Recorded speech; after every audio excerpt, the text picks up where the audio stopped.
was Newton, one was John Locke, and one was Francis Bacon. Now, I actually like Plotinus. Had a lot of influence on Christianity, Judaism as well. And he speaks about there are 3 ways up to these higher, what the previous writer called these celestial realms. He names 3 ways up. Simply put, anything you do to purify and elevate the mind, yeah, that's going to help you get up there. What he calls these happy intervals or blessed moods. He had 7 of them in his life, as far as we know. He might have had more, but we only know about 7 of them. But he says there are 3 different roads whereby we can pull ourselves up by our bootstraps to these celestial realms. One is the love of beauty which exalts the poet or artist, example William Blake, and I'm going to get into Walt Whitman in a minute, whom I like a lot. So the love of beauty. Next one. The ascent of science, the devotion to the one and the ascent of science. Newton, Einstein. Both of those 2, Newton and Einstein, went within themselves to find truth. Both of them. I mean, Einstein is well known for saying, I sought after the thoughts of God. That's what I went after. I wanted to know, how does God think? How does he see these things? And Newton was equally religious. Both of them had that common, that sort of approach. They went within themselves. As opposed to other physicists like Niels Bohr, they sort this thing out. Newton and Einstein, they both went within. The other way, he said, and that love and those prayers by which some devout and ardent soul tends in its moral purity towards perfection. I put here, interesting. Was this Mandela's path? Now, Plotinus is only giving us 3 broad ways to kind of pull ourselves up by our bootstraps. We'll talk about him in a minute. So, Plotinus says, these are the great highways conducting to that height above the actual and the particular, where we stand in the immediate presence of the infinite, who shines out as from the depths or deeps of the soul.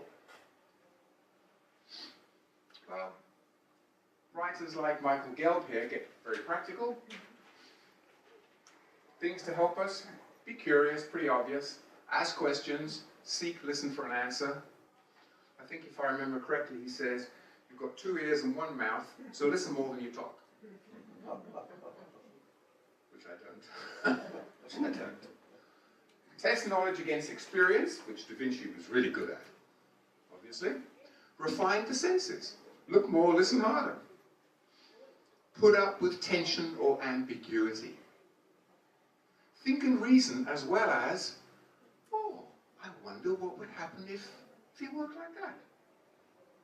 Cultivate poise and grace. And then see the interconnectedness of all things. Now here, I've put this in. This guy, here, Rumi, is, from what I've read, the most popular poet in America today. Isn't that interesting? That's what I've read. They say he's the most read poet in America today. Sufi. Well, what does he say? If we want to get up to these elevated realms. Challenge fear. Yeah, don't let your life be run by what's comfortable. Forget safety. Be notorious. Go after it. Be bold. Unfold your own myth. Be thankful. Wear thankfulness like a cloak, and it will feed every corner of your life. He, by the way, is one who was born in Afghanistan and settled in Turkey. Take action.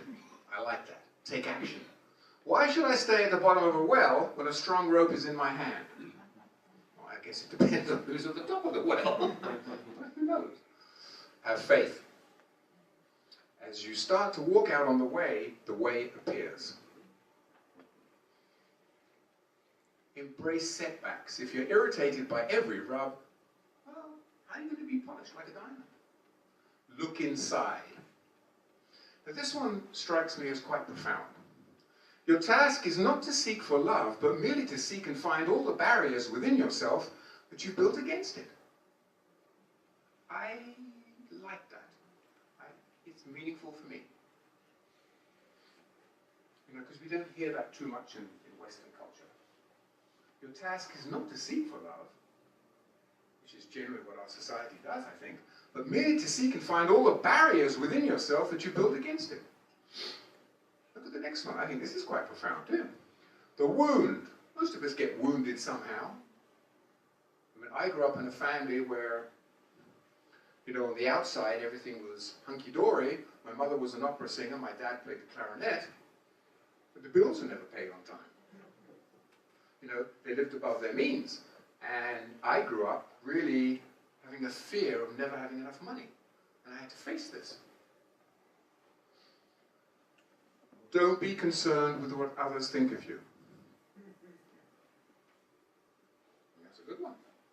I want to sing like the birds sing, not worrying about who hears or what they think.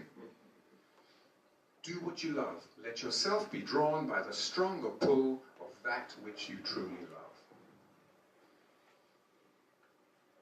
Now, do you like this?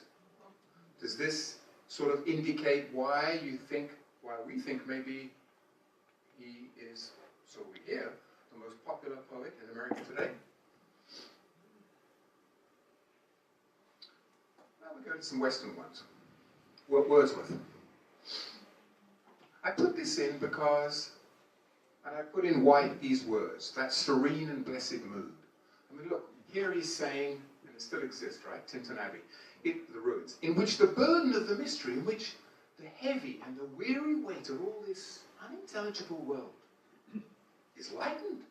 Oh, that serene and blessed mood in which the affections gently lead us on until the breath of this corporeal frame and even the motion of our human blood are almost suspended.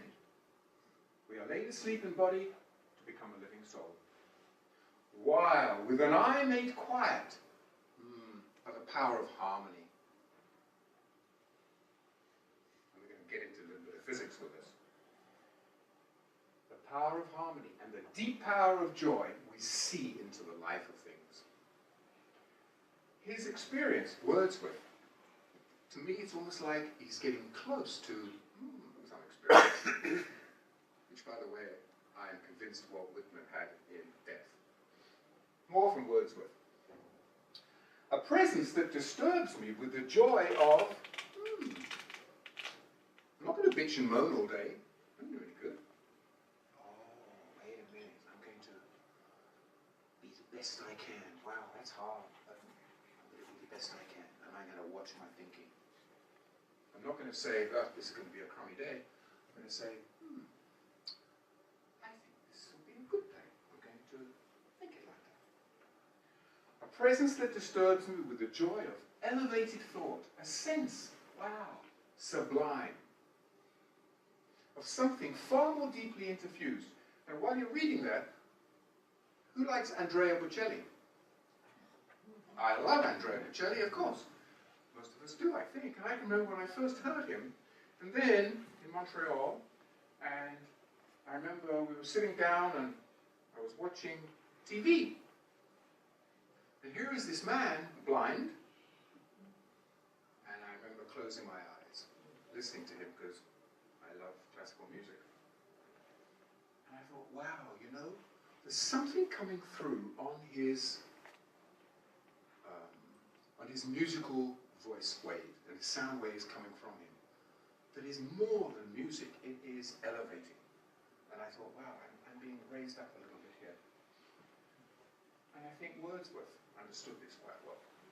A sense sublime, whose dwelling is the light of setting suns, and the round ocean, and the living air, and the blue sky, and in the mind of man,